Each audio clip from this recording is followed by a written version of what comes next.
Well, I always tell people there is no perfect town or perfect city to do Airbnb. It'll work in virtually any town or city because any town has hotels, right? So people are traveling there to stay short term. And that means people are also traveling there to stay short term in Airbnbs. It's more a matter of finding the right place in your particular city or your particular town. So the way that you want to do that is location. There are a lot more listings now than there ever were on Airbnb, a lot more people on Airbnb hosting people. But the other thing is there are more people traveling with Airbnb than ever before. The biggest risk I found, the biggest mistake people make is if they take a property and they don't get written permission from the owner. So usually it's owners or HOAs, homeowners associations, that will shut you down, not Airbnb. Airbnb doesn't generally ever shut people down because they make money. Not usually towns and cities, it's usually the owner. And that is coming up next on Bootstrapping Your Dreams show, so stay tuned. So, the big question is this. How are ambitious people like us, who don't have a lot of resources, did not go to Ivy League colleges, were not born into wealth, how do we become resourceful enough? Use our creativity, our dedication, and a little bit of crazy to bootstrap our way to realizing our dreams. Whether it is launching a new company, launching a new app, or making it to the top of the corporate ladder. That is the question. And this podcast will give you the answers. We have created a tremendous community of bootstrappers, entrepreneurs, and professionals who are ambitious, resourceful, and want to get things done.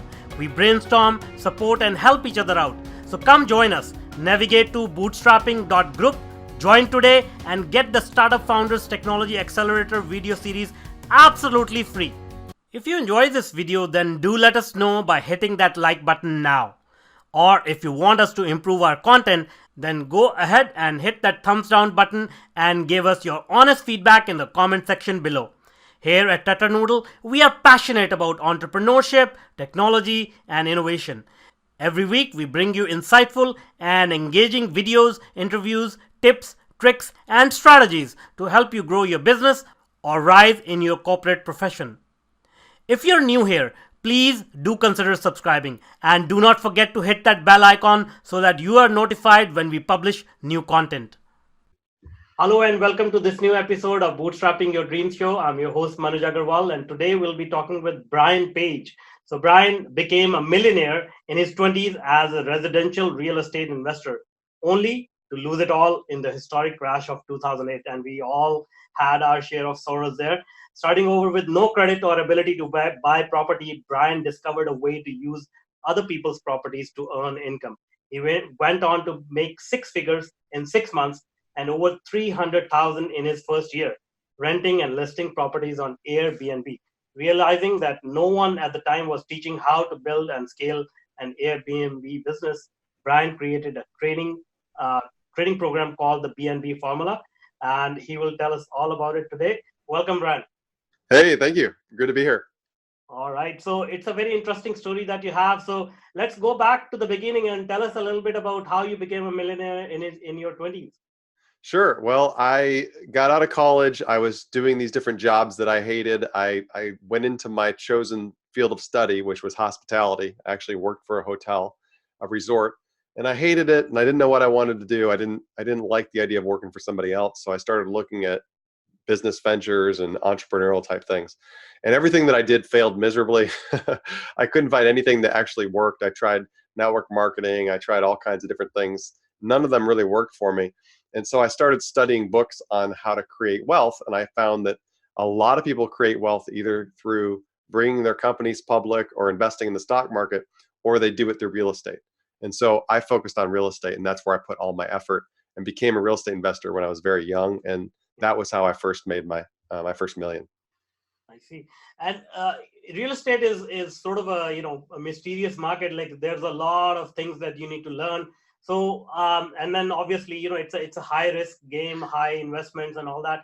So how Yep. were you able to wrap your head around in your 20s? Like did you have good credit? Did you have a lot of investments from other people? Well, I read like 100 books on the subject of real estate investing. I sat in Barnes and Noble every day for a whole summer, and I started reading all the different ways because there's dozens of ways to make money. But I focused in on one, which was flipping. And so I started learning how to flip properties. I got a mentor. He taught me a lot. And then I started flipping and was really successful with that. And that's how I made my money right off the bat. And so I did that for many, many years up until the big crash of '08. And that's where I stopped altogether. I lost all my properties and I had to start over and try to figure something else to do. And that's kind of how I went down the road of Airbnb. I see. And then, as it was happening, I remember 2007, it was like the market was really hot and everybody was making tremendous amount of money. So Yeah. did you see any signs of, this crash happening? Obviously, nobody saw it happening when it actually happened. But did you see any signs of something going wrong? Well, I didn't see it coming. Most everybody that was with me in the industry, my mentor, nobody else really saw it coming. We heard rumors that maybe it was overheated, but there had never been a real estate crash that big. I mean, not since probably around the Great Depression. There hadn't been a big crash like that. And so we didn't see it coming in that sense. But I remembered when somebody, I think it was my hairdresser or somebody got into real estate investing. There's a saying that, like, if the guy who cuts your hair is telling you there's a hot stock tip, don't listen to him, because that's a time to get out of the market. And the same thing, if everybody you talk to is in real estate, maybe that's time to exit. And so at that time I thought, man, something's not right, because everybody is getting into this. And I started, nobody even knew what flipping was. Flip this house and all the TV shows, none of that stuff was on TV. It was still not mainstream.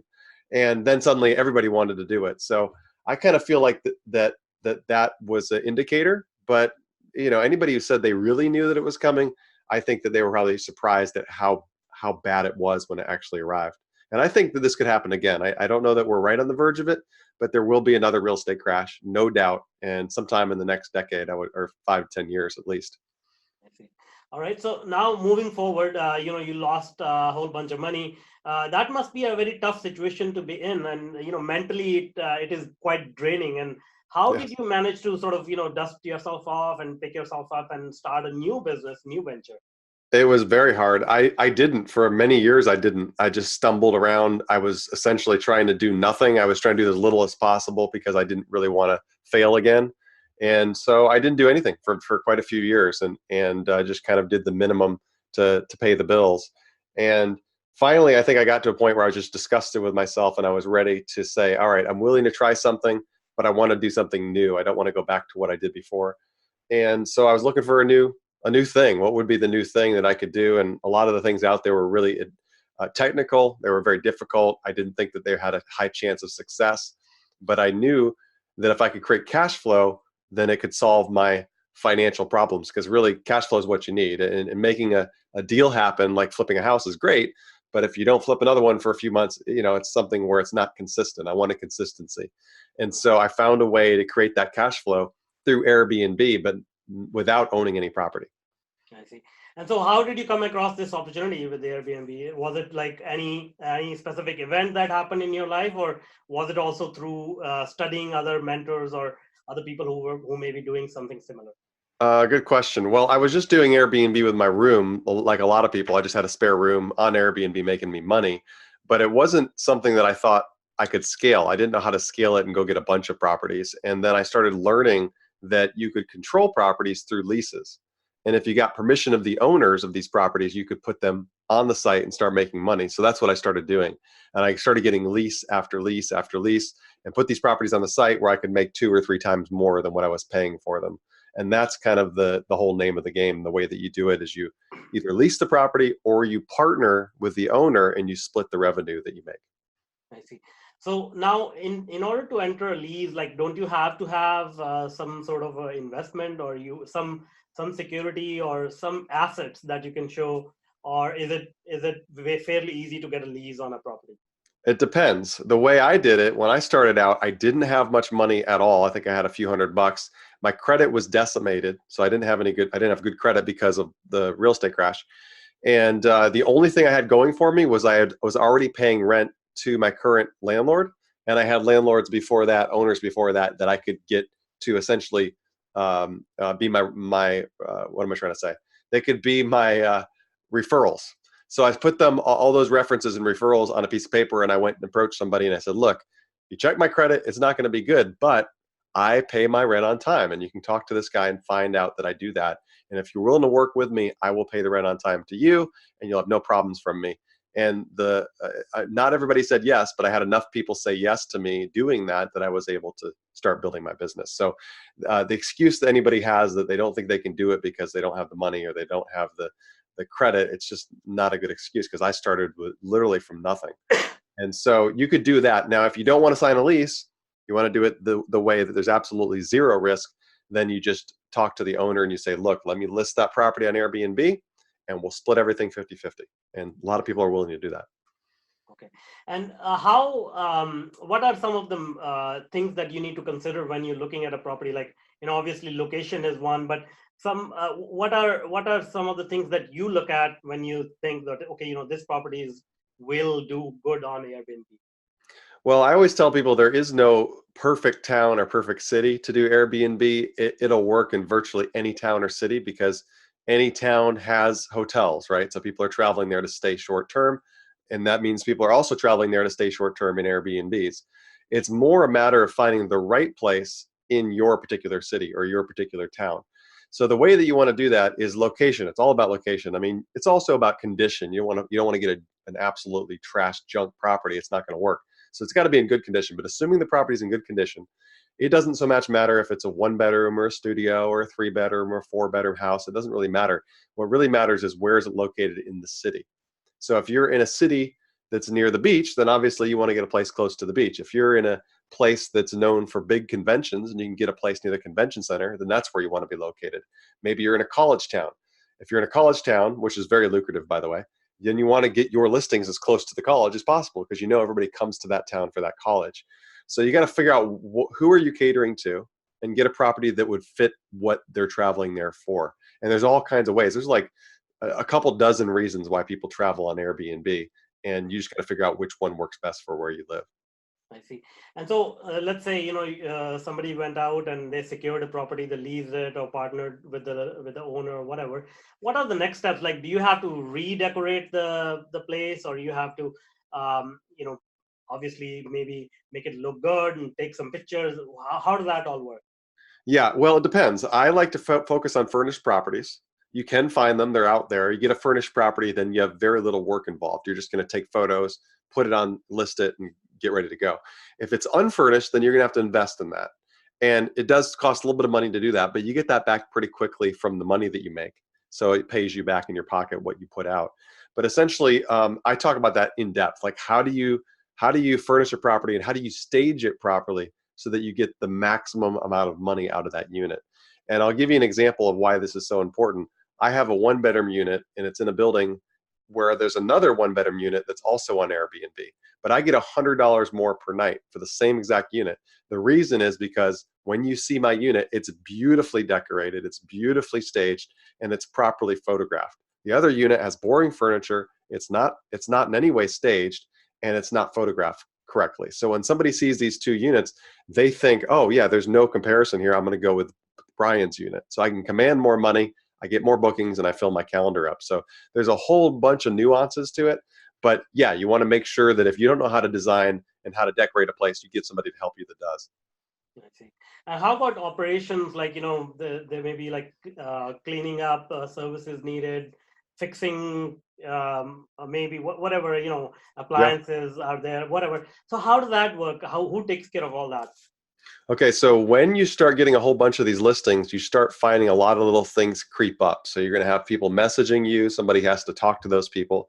Somebody has to clean the properties. Sometimes things break or small things go wrong, and you have to have somebody who knows how to fix those things.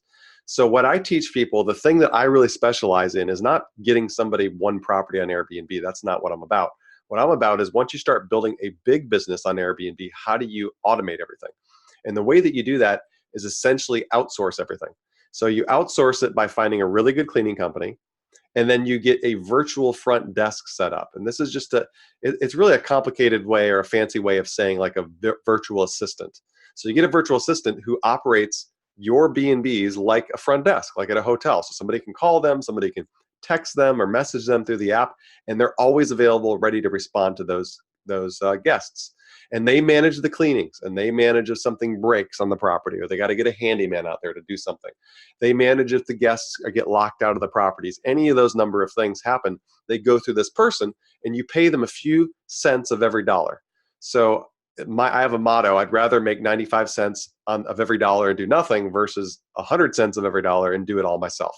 So it's outsourcing it. It's the same thing all companies do. When you call a lot of companies nowadays, they don't answer their own phones. They don't ship their own goods. These are all things that are outsourced to other services. So we're looking to outsource as well, and it's not expensive to do. I see.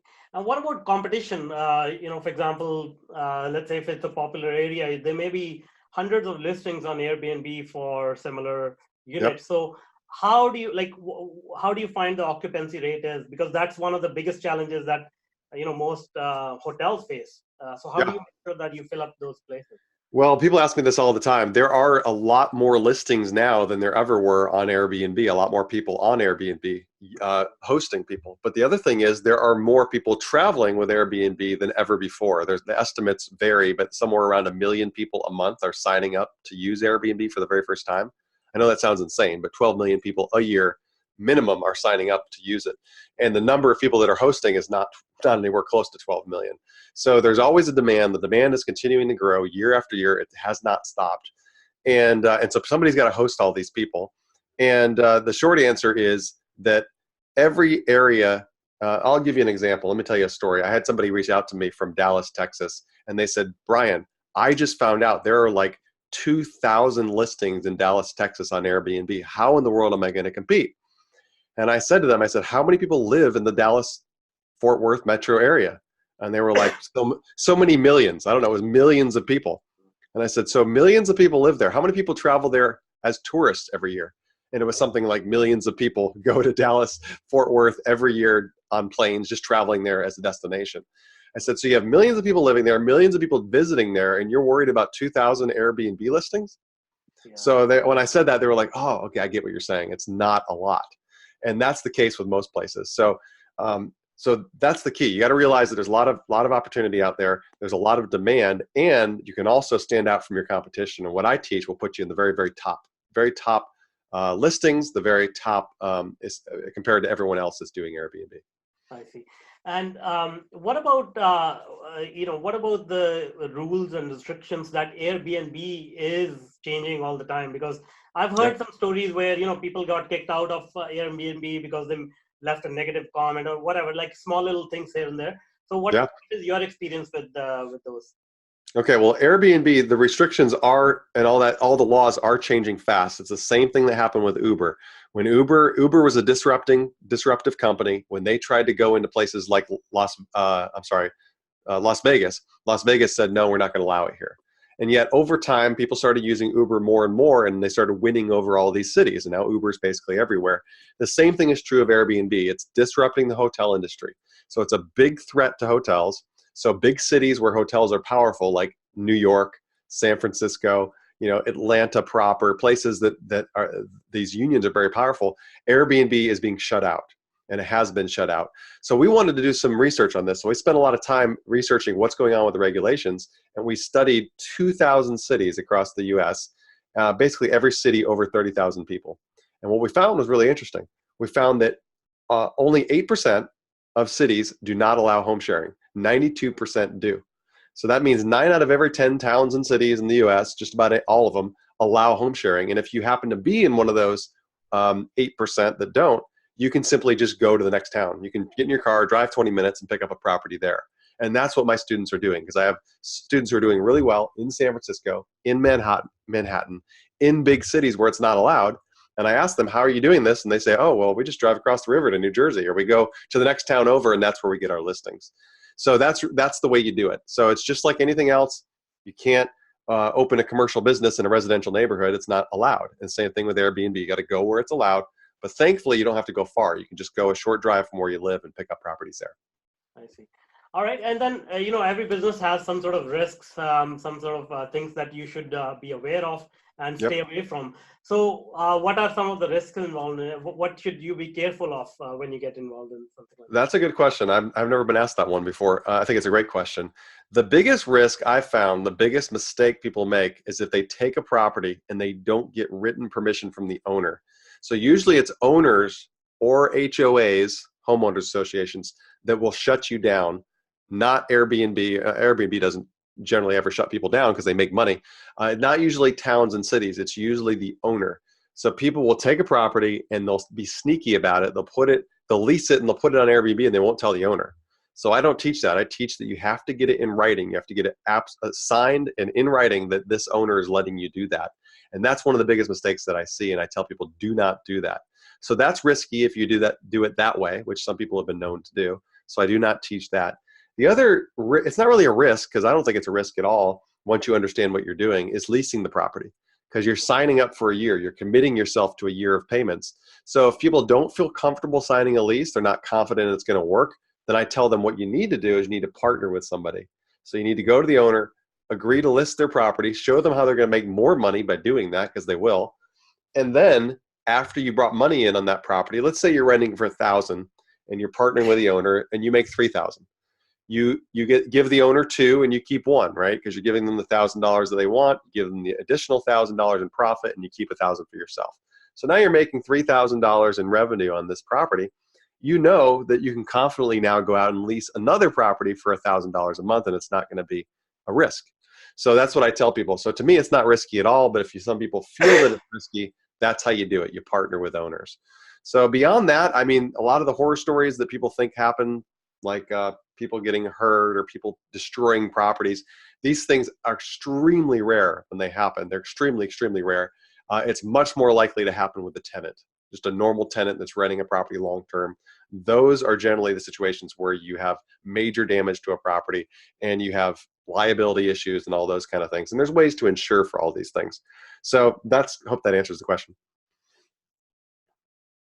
Yeah, so thanks a lot. And what about things that you should be aware of regarding the guests? There are some horror stories about people actually partying in a property and ruining Yeah. them. So anything in that regards?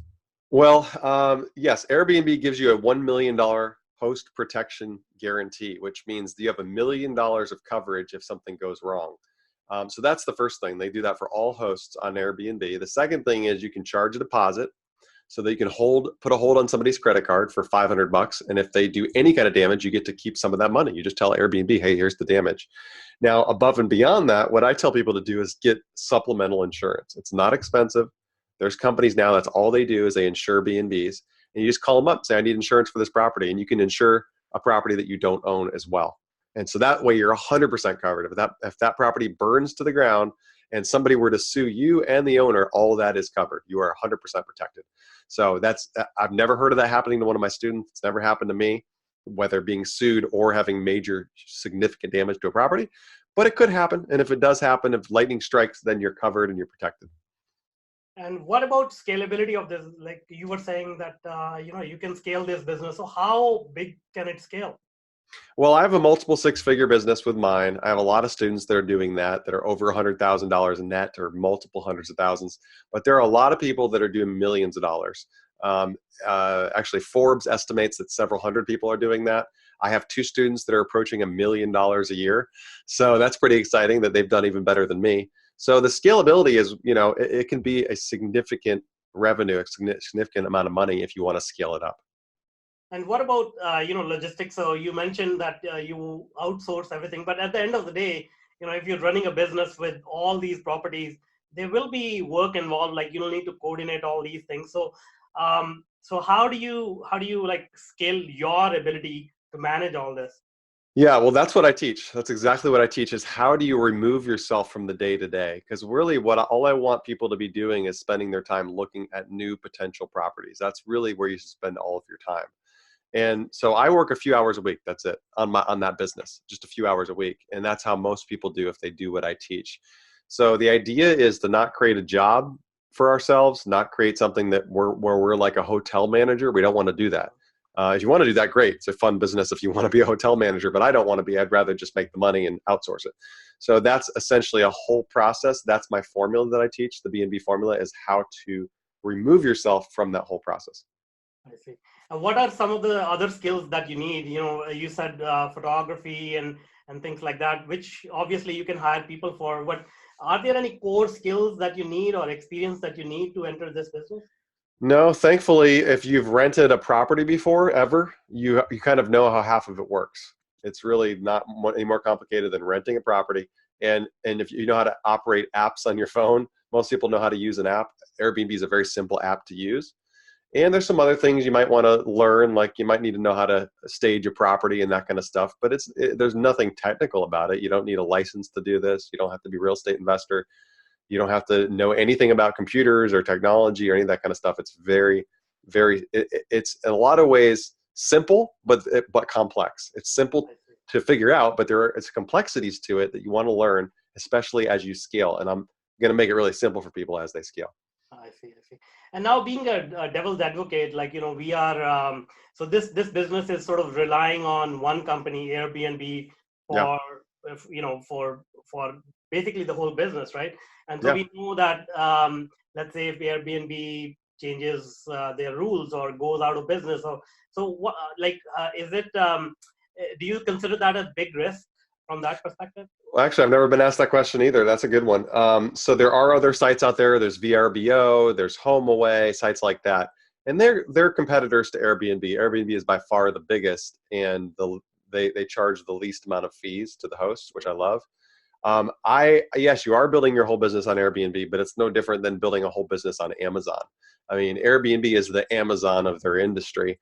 And to say Airbnb would go away or go out of business would be like saying Amazon's going to go out of business. Airbnb is one of the few tech companies that's profitable, highly profitable. Maybe not as much as Amazon, but not a company like Uber that's losing money every single year. Airbnb is profitable, so they're not going anywhere, and they're growing unbelievably fast overseas outside the U.S. They're growing even faster over there. So I'm not worried about that at all. But just like any business, maybe you can consider that a slight risk, but I'm not worried about that at all. I don't see any changes in the industry coming soon. Yeah, it's very interesting how companies like Uber, from the outside, it looks like they are growing really fast, but at the end of the day, they're burning through money like there's no tomorrow. They're never made a dollar, never made a dime of profit. Yeah, it's kind of scary and crazy, but people still think Uber has value. So as long as people think it has value, I guess it can stick around. But I'd be wary if the financials of Airbnb look like Uber's. Yeah. And you brought up a very good point about international markets. So can this be done in international markets as well? That's a great question. Yes, I have students in 31 countries right now, and pretty much all the English-speaking countries or where there's English speakers in a majority. And yes, Airbnb is in every country on earth except for North Korea and maybe Afghanistan. It's basically in every country on earth, and it's growing much faster. 3 out of every 4 listings right now are not in the U.S. Most people think it's all US based, but actually most listings in business are not in the US. So there's an opportunity there for people overseas, a huge opportunity actually, because in most places outside the US that aren't, highly developed countries, like let's say Japan, the cost of real estate is very, very low. So I've got people in the Philippines, for example, where you can buy a brand new condo for 20 or 30 grand. And they're making a killing, and they're putting it on Airbnb. And there's examples of this: Central America, South America. Airbnb's on fire in Brazil and places like that. So there's absolutely opportunity overseas. All right, now let's talk about your entrepreneurial journey. So you shared your philosophy with us, which is work less, have more. So is that some sort of adaptation of 4-hour work week from Tim Ferriss? In some ways, yes. Tim Ferriss, I think, gave me more of the ideas of outsourcing. That a lot of that came from Tim Ferriss, and I love his book and I love his concepts. Work less, have more is about creating passive income. It's about creating income that's not directly tied, like earned income, that will allow us to be able to have more time. It's all about having more time. And so that's time to maybe have a better lifestyle, spend more time with your family, spend more time pursuing the things that you want to do.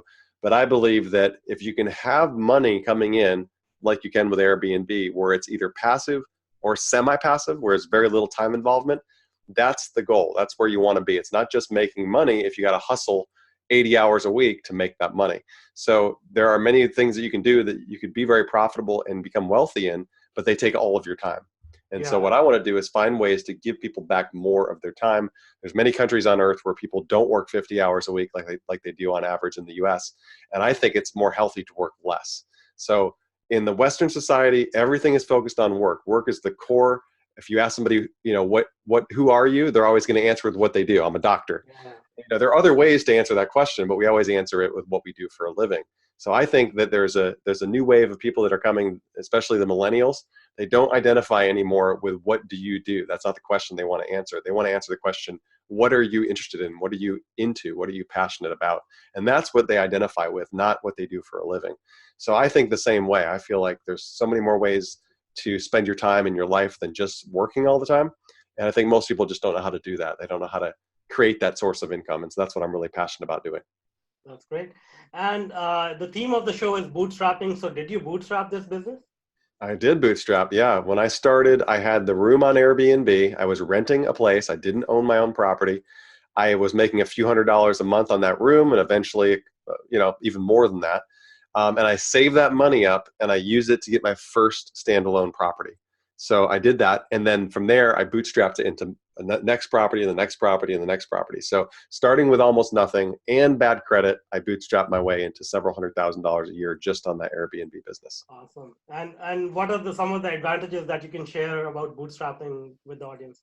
Yeah, well, the advantage of bootstrapping is it levels the playing field. So you don't have the excuse anymore to say, well, I don't have the money, or I don't have the connections, or I don't have the credit, I don't have the education. I mean, you don't have to have education to do this. You don't have to have any education.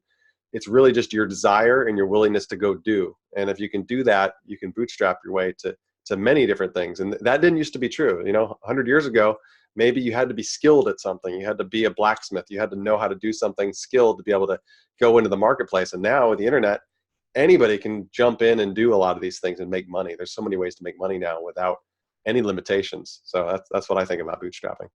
Great. Well, thank you for being with us today and sharing this unique business opportunity with us. Now, before we let you go, can you tell us how people can reach out to you? Yeah, well, I want to invite people to get my book. I have a book that explains exactly how I did this on Airbnb. It walks you through, it shows you my properties. I'll tell you exactly how I did all this and show you the numbers. It's an audiobook. If you want to get it, just go to brianpagebook.com. That's Brian with an I, Page, P-A-G-E, book.com, brianpagebook.com. And you can check that out. And then if you want to just learn more about what I teach with my education, it's bnbformula.com. So it's just like Airbnb, but bnbformula.com. And you can check that out as well. All right. That was great. Thank you so much for being with us, and hope to have you again on the show. Thank you so much. It was an honor.